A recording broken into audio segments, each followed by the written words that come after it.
Yuk jalan lagi. Ah. Ya, kita lanjutkan kembali polemik malam ini. Tadi sebelumnya kita berbincang dengan Pak Darmawan Salihin, orang tua dari Wayan Mirna Salihin. Saya kembali ke Pak Budiawan. Pak Budiawan, salah satu saksi ahli kemarin Pak Wayan Gel-Gel bilang bahwa dari gejalanya, kematiannya bisa disebabkan oleh sianida. Sebenarnya kematian yang diakibatkan oleh sianida itu gejalanya seperti apa? Ya, sebenarnya kalau kita bicara orang keracunan secara umum ya dia misalnya ya dia minum gitu kan, ini kan masukin minum dan kemudian terjadilah suatu reaksi ya. Dia mual ya, kemudian pusing karena juga ada zat-zat kimia tertentu ya. Dan kemudian kalau udah pusing itu kemudian karena kekurangan oksigen dia kan misalnya gitu terengal-engal ya dan kemudian ya pingsan dia ya. Itu kejadian umum seperti itu. Keracunan apapun? Apapun pada dasarnya seperti itu. Tapi karena ini karena adanya dugaan misalnya sianida, maka gejala-gejala seperti itu memang ada. Yaitu misalnya kalau memang dia keracunan dan kemudian setelah itu tadi mengalami kematian, pada umumnya ada yang namanya tanda-tanda yaitu cherry red itu, tanda-tanda merah. Kenapa demikian itu bisa terjadi? Karena kembali lagi kerja racun sianida itu menghambat oksigen. Artinya di dalam darah oksigen akan terikat. Tadinya begitu normalnya, tetapi karena ada sianida, sianida yang terikat sehingga terjadi kejenuhan. Nah, kejenuhan itu biasanya kalau dia terlentang itu maka lembab-lembab yang warna merah itu muncul secara umum gitu. Itu adalah fakta-fakta kejadian umumnya begitu terjadi sampai 24 jam warna merah itu terlihat. Gitu. Jadi kalau orang meninggal sudah tahu ada perbedaan, dia harusnya secara kasat mata terlihat dong. Wah, ini ada gejala itu kan gitu. Nah, ini kan masalahnya tidak ada bukti itu ya. Tidak ada lebam-lebam itu. Tidak ada seperti itu. Kalaupun yang namanya biru, saya pikir Dokter Basmet lebih tahu kenapa dia biru itu biasa orang-orang meninggal kan ada yang seperti itu. Tapi kembali lagi ciri khas yang paling umum adalah terjadinya cherry red tadi, entah di tangannya ya, entah di bagian lehernya. Bahkan yang belum lama ini terjadi di India ya, dia suicide, meminum sianida. Itu langsung terlihat dia karena meminum sianida itu ya. Dan kemudian apa gejala-gejala tersebut? Ya tadi ya bahwa dia kemudian pingsan dan kemudian karena tingkat oksigen yang jenuh tadi menyebabkan warna tadi dan pada periode tertentu memang akan hilang. Tetapi tanda-tanda itu umumnya relatif bisa ditemukan. 1, 2, 3 hari tidak hilang? Ya 1 hari lah, 1-2 hari lah bisa itu. Ya. Dengan jumlah yang hanya 0,2. Tapi kemudian kematian yang begitu cepat. Apakah ada penyebab lain? Nah itulah saya katakan poinnya adalah kalau jumlahnya 0,2 jauh dari kematian itu ya. Dan ya Dokter Babis juga menyatakan, bahkan saksi ahli pun menyatakan bahwa ya kalau orang meninggal sendiri ya secara umum ada bakteri yang bisa menghasilkan sianid dalam proses itu bisa saja atau juga dari minuman. Minuman kita juga dikategorikan misalnya air minum gitu. Ada standar berapa sianida itu terdapat ya. Jadi ya itu kalau intinya adalah 0,2 itu tidak memungkinkan kerja dari racun tersebut mematikan. Apalagi masih di lambung. Ingat, kerja dari sianida adalah ya, dia harus diserap dan mencapai target organ-organ yang spesifik tadi. Yaitu hati. 80% dia akan terakumulasi di hati dalam arti dia akan, kalaupun dia bekerja, dia menghambat tadi oksigen dengan mengikat itu. Dan kemudian senyawa tersebut bisa dibuktikan.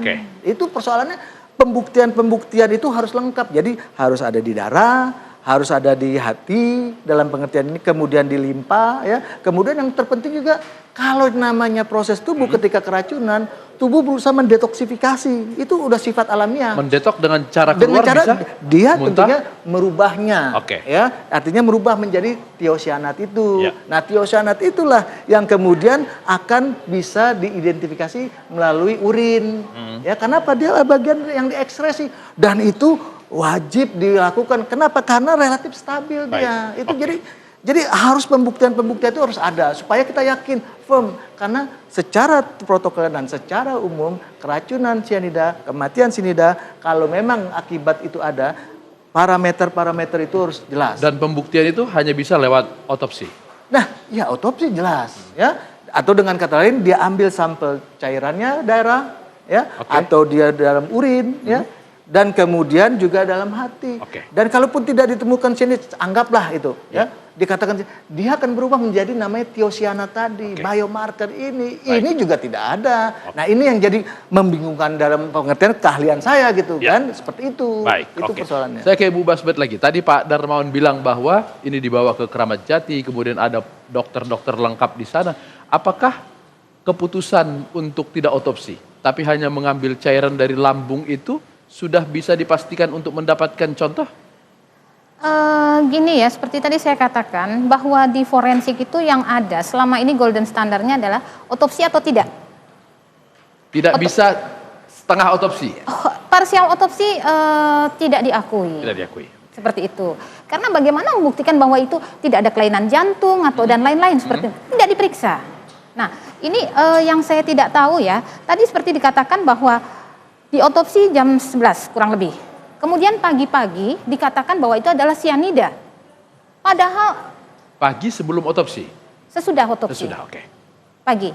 Padahal itu sampel belum dibawa ke puslapfor, belum ada pemeriksaan laboratorium. Iya, Kenapa iya. bisa menjudge bahwa itu adalah sianida? Oke.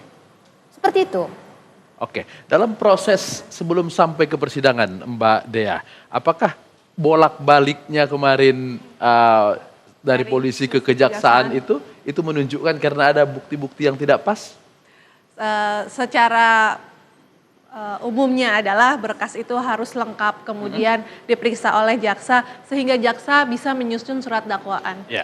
Sehingga kalau jaksa belum bisa menyusun surat dakwaan sudah pasti bahwa ada bukti-bukti yang masih diperlukan oleh jaksa. Untuk itu dikembalikan lagi kepada kepolisi untuk memenuhinya. Salah satunya mungkin bisa tadi, kenapa ini tidak ada bukti otopsi, di mana bukti otopsi itu adalah bukti pembuktian yang sudah pasti, kasusnya apa, pembunuhan, sudah pasti diperlukan pembuktian berupa otopsi. Ya, oke. Sehingga ya bolak-baliknya itu sudah pasti barang tentu kekurangan barang bukti, cuman ya kita tidak bisa melihat ya barang bukti apa sebenarnya. Kalau yang terlihat di secara dipublikasikan bahwa ketika itu bolak-balik, lalu kemudian dilakukan pemeriksaan berulang-ulang kepada Jessica-nya, bukan kepada korbannya. Apakah dengan memeriksa tersangka itu bisa mendapatkan barang bukti baru? Salah satu barang bukti adalah keterangan ahli tadi. Ya. Yang dicari adalah digali mengenai kepribadian si Jessica. Ya. Itu salah satu alat bukti, betul. Dan kenapa tidak dilakukan pemeriksaan kepada Mirna mungkin juga sudah melewati waktu tertentu untuk dilakukan otopsi sehingga tidak dilakukan. Tetapi satu yang paling menarik yang saya temukan dari keterangan Pak Budiawan tadi adalah kalau orang meninggal karena sianida, pada saat itu terlihat ada mark merah tadi itu yang diketahui. Dan itu kalau diceritakan tadi oleh orang tuanya bahwa beberapa hari sudah disemayamkan gitu dan tidak terlihat apapun. Ya. Buat saya itu mengherankan ya, ketika itu kemudian setelah 3 hari kemudian baru dicek ternyata penyebabnya hal yang lain. Baik, oke. Saya ke Ibu Serdame lagi. Mulai Senin akan mengajukan saksi-saksi dari pihak Pak Oto. Apakah hanya saksi ahli atau akan mendatangkan saksi fakta lagi? Sebelum saya jawab ke situ, Ya. saya tadi tertarik ini mengenai otopsi ini. Oke. Jadi dari kepolisian itu jelas permintaannya untuk dilakukan otopsi, pemeriksaan luar dan dalam. Itu jelas. Tapi kenapa akhirnya itu tidak dilakukan? Nah, ini menjadi satu pertanyaan juga. Sehingga hasilnya seperti apa yang kita lihat di depan persidangan. Tidak dapat menjadi satu bukti itu ataupun alat bukti itu untuk mengatakan bahwa kematiannya ini karena apa. Ya. Saya mau sampaikan juga bahwa ahli, baik toksiologi, baik ahli manapun itu, yang mereka periksa adalah kopi yang di luar, bukan yang di tubuh. Yang di tubuh itu ditemukan hanya 0,2. Dan saya mau sampaikan, Mas, kemarin sudah terungkap itu di persidangan, bahwa 1 jam setelah meninggal Ya. si Mirna ini, dilakukan pengambilan isi cairan dari lambung. 1 jam setelah. Setelah meninggal. Oke. Dilakukan pengambilan isi lambung. Kemudian apa hasilnya setelah diperiksa oleh lab? Dikatakan di sana pH-nya 6. Sianida semua negatif. Itu di rumah sakit mana? Masih di Abdi Waluyo atau sudah pindah ke Di Abdi Darmais? Waluyo. Abdi Waluyo, Di oke. Abdi, dan itu diakuin oleh dokter. Ya. Dokter yang memeriksanya. Ah. Ada permintaan itu. Kemudian 4 hari kemudian ini baru ada lagi ini sianida yang 0,2 ini. Diambil dari tempat yang sama? 4 hari kemudian. Ya, diambil dari bagian tubuh yang sama? Katanya iya, dari lambung. Dan itu dilaksanakan sewaktu di Rumah Sakit Kramat Jati. Itulah rangkaian ini. Kami kan ingin juga menampilkan ahli kami. Ya. Apakah benar prosedur seperti itu? Bolehkah menentukan seseorang itu matinya karena apa tanpa otopsi? Karena kemarin juga si Prof. Budi juga mengatakan bahwa SOP-nya itu adalah harus diperiksa darah. Darah termasuk juga sampai jantung dan otak.